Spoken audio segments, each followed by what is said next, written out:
Ministri në detyrë për komunitete dhe kthim, Neda Rashiq, dhe kryetari i Partisë për Liri, Drejtësi dhe Mbjetesë, ka thënë se nuk është kundër votimit të Vjosa Osmanit për presidente edhe për një mandat nëse propozohet nga lëvizja vendosje. Por ai ka thënë se para se të vendosë përfundimisht për votimin e saj, do të dëshironte një takime për të cilën tha se ka disa kërkesa që kanë të bëjnë me komunitetin serb.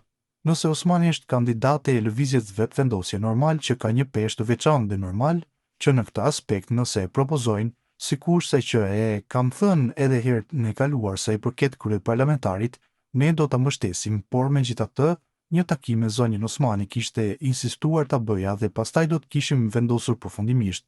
Unë kam disa gjëra që konsideroj që janë brenga të serbëve dhe kisha kërkuar do modifikime të vogla sa i përket komunikimit që zonja Osmani ka me komunitetin janë shumë teknike. Nëse ndodhin këto që thash, nuk e shoh problem votimin, ka thënë Rashiq. Ai ka thënë se do të ishte gabim nëse shkohet në zgjedhje për shkak të presidentit.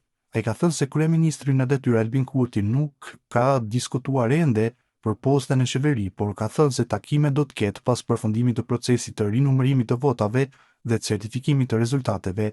Rashiq ka arritur të sigurojë një ulse në Kuvendin e Kosovës në zgjedhjet e 28 dhjetorit të mbajtura në Kosovë. Është liruar Hazir Haziri, shqiptar i burgos në Serbi në shtator të vitit të kaluar.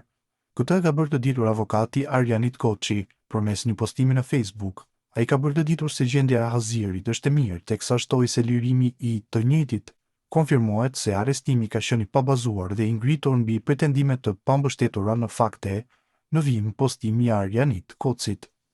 Hazir Haziri sapo është liruar nga autoritetet e Serbisë pas mbajtjes në paraburgim prej 8/9/2025, kur ishte arrestuar në pikën kufitare në Merdar. Lirimi i tij e konfirmon se arrestimi ka qenë i pabazuar dhe i ngritur mbi pretendimet të pambështetura në fakte. Rasti nënvizon domosdoshmërinë që qytetarët e Kosovës të kenë mbështetje të menjëhershme juridike sa herë që përballen me ndalime të padrejta jashtë vendit. Si avokat do të vazhdoj të angazhohem që asnjë qytetar i Republikës së Kosovës të mos mbetet i pambrojtur në burgjet e Serbisë, pavarësisht rrethanave apo akuzave të pabazuara. Kjo është përgjegjësi profesionale dhe njerëzore. Gjendja shëndetësore e Hazirit është e mirë.